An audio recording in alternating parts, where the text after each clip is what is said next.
Alright,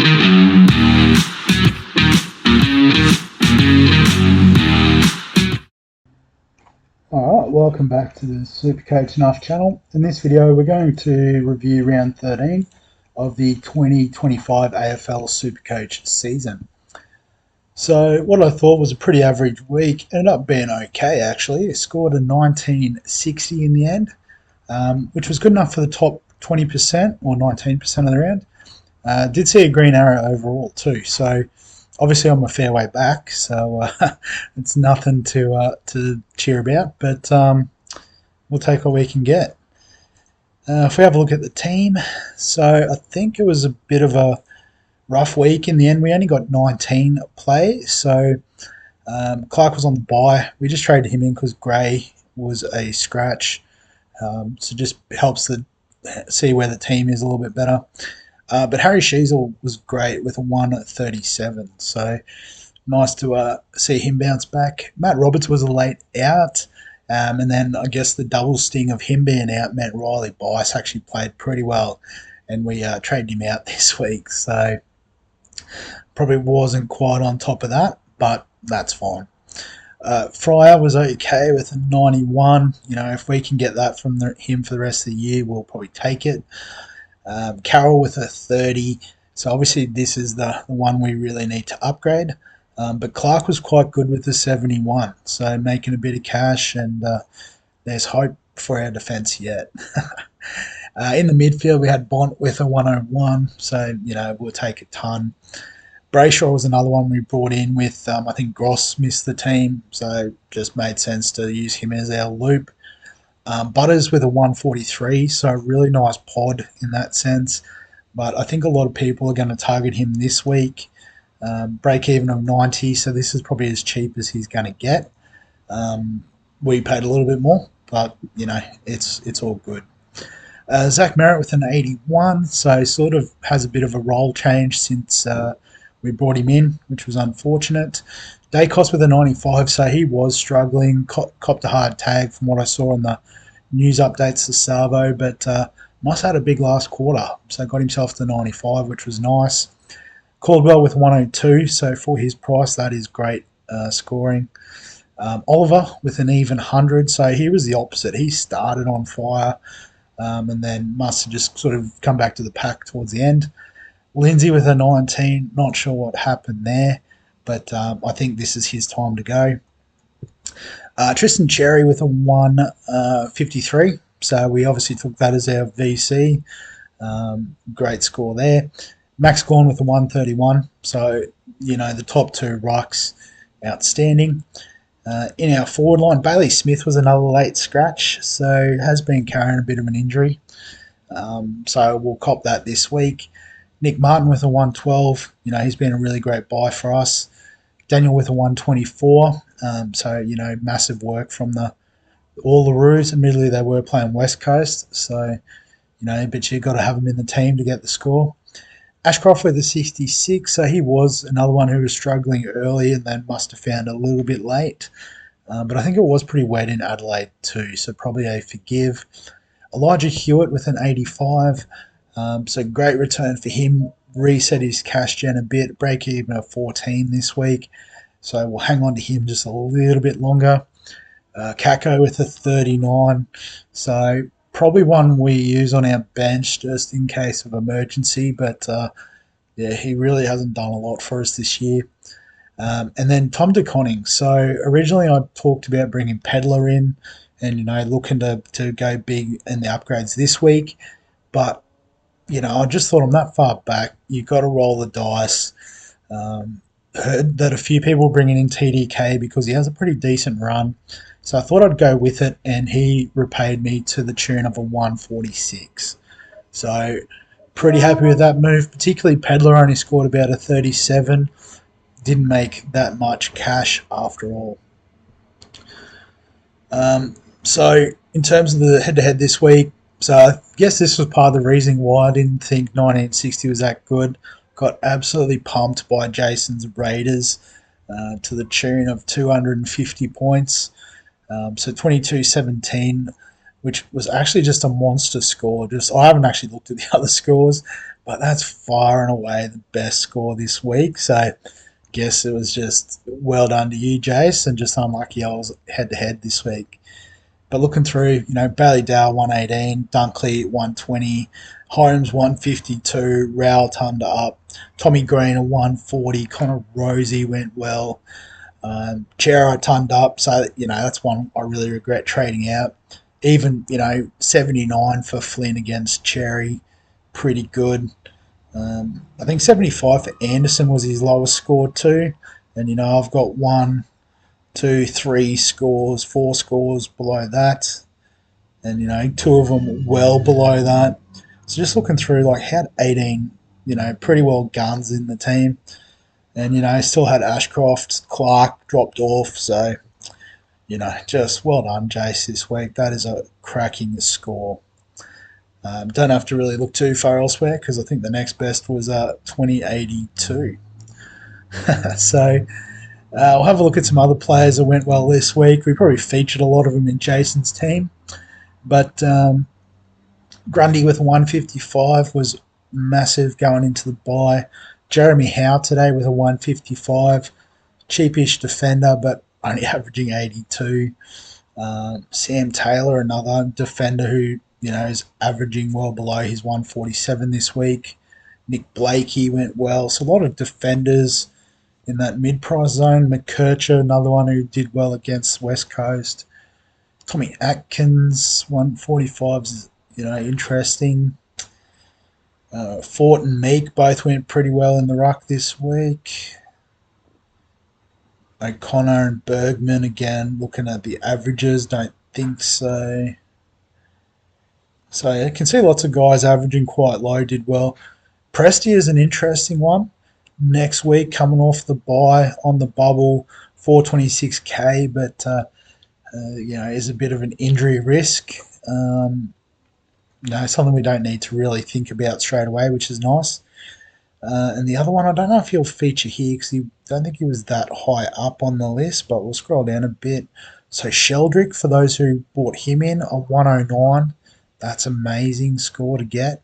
Callum Mills was the other one on the bubble. So scored a 107, 350k defender.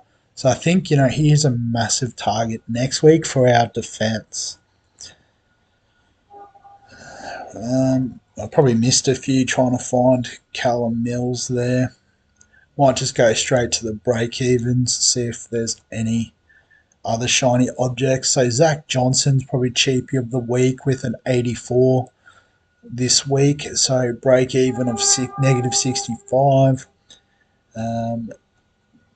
Dewar with a 90. So don't know where that came from. He's only averaging 43 for the season across 10 games. Not sure. Madden's an interesting one.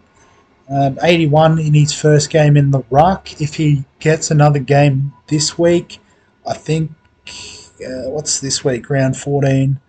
So he might squeeze one more game in before the bye. Not too sure what the ruck picture is like there at GWS, but one just to keep in mind. Hayes on the bye, so maybe another cheapie for next week potentially, albeit, averaging 44 isn't the biggest standout. Angus Clark, if you missed out, could still go with a negative break even. But lots of guys just DNPs, just hoping they get another kick at some point. Dean Pressia, -1. Sheldrick, -1. So definitely some money to be made there from those guys. I should have looked at Mills's break even while I had him in the picture. Don't know. Doesn't matter. We're not bringing him in this week anyway. So, in terms of moves this week, so just having a look at the dots, we don't have the day costs. Well, actually, let's do the full team as it sits. Pretty much that's what we've got in defence. We've moved Nick Martin up forward. I guess Philippou would technically play ahead of Kako. So pretty much got the midfield sorted. Um, so, got this cash on the bench. I think Lindsay is the obvious one to go. If O'Driscoll doesn't get a game this week coming off the bye, he's probably got to go too. We could probably also trade out Philippi, although I think he might be back this week, but just hasn't got the role, so we might be able to use that money to upgrade. So I think the obvious one, Lindsay out, Johnson in. Take some money out of our midfield. And, probably looking at this, we want to do a couple of forward upgrades, a couple of defender upgrades. So, we could probably use Carroll's money to get something. But do we wait a week and just go to Mills? That's one option. I guess the other option is there another cheapie to bring in. If there was, probably 2 down, 1 up would be the answer this week. But I think we'll just see what we can get up front to start with. So I guess we can get pretty much anyone except for Jackson. Jack McRae, when's he back? Could be back this week. So I think he's got a monster break even though, so he's definitely one for next week. Chad Warner on the bye. Warren Francis, 155, didn't play this week, but not injured. Were they just on the bye? Is that why? No, Butters played. So don't know what's going on there. But he's probably one to look at for next week as well. And anyone else there we're not particularly keen on as a finishing type pick. So if I just swing Gray up front, we'll have a look at who's at the back. So we can't afford Sinclair. Looks like Lockie Whitfield has changed the role a bit, so it might be an avoid. Still has a buy to come as well. Holmes we can just afford, but I think they've still got a buy to come as well. I think it might even be next week. Oh no, so they're round 16 buy as well. So,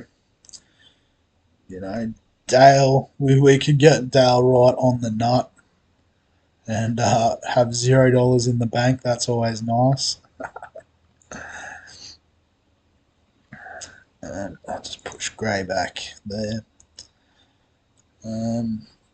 Zorko, I guess Connor Rosie is one we've been keen on, so we can afford him. I think 100 break even, averaging 105. I reckon we put him in. So that's 1 up, 1 down.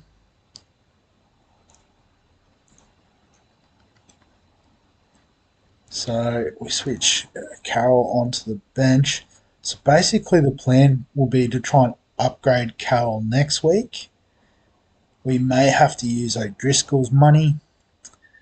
And then need to find a way to get Jack McRae in as well. So what do we need? 800k next week. So got 200, 500, need another 300. So the cash gen might be costing us a bit. We might just have to pray for getting McRae in a couple weeks' time. And then it still probably means that we're stuck with Hewitt for a bit longer. Unless if he goes all right this week, we want to hold him to squeeze out all the money we can. So what is Mills? 350. So I guess, Carroll down to a cheapie. O'Driscoll becomes Mills. That's pretty easy. And then I think that's essentially going to be our defence to finish it off. Midfield, as we said, is pretty sorted. I'm going to have to go with these guys. Finn Callahan hopefully comes back eventually. Rucks are set. That's one thing we can be happy about, I suppose. But yeah, forwards is going to be a struggle to fill out, I think. Just, the cash generation hasn't been there. So I think that's about all we can really do in terms of trades. So in terms of the team, Roberts is actually on the bye, so we can put Carroll in there. Dake's on the bye, so hopefully, like we said, we're hoping O'Driscoll actually comes back and we can squeeze a bit more cash from him. But we have Callahan as well, so we could potentially use Johnson in there.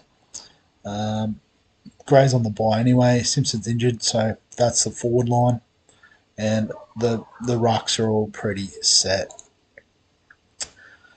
So then it's just captain, vice captain, and I think the obvious captain, just going back to front, is TDK against Flynn.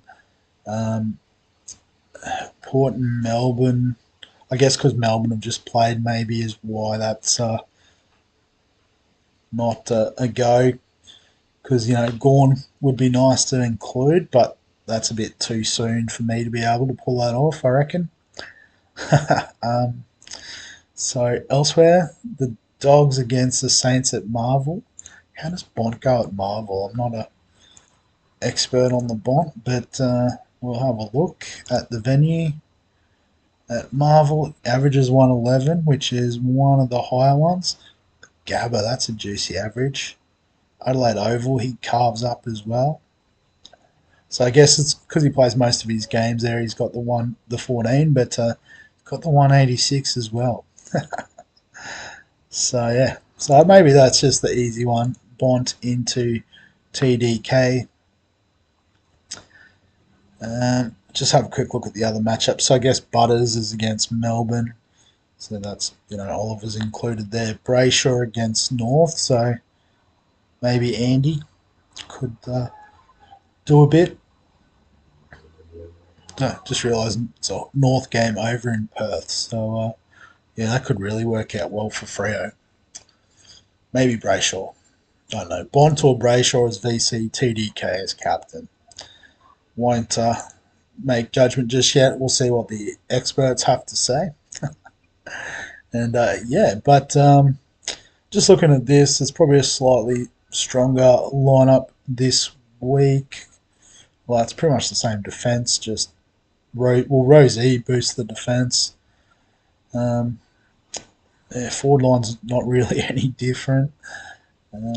Midfield, like we said, if O'Driscoll doesn't play, it's probably worse with no Dacos.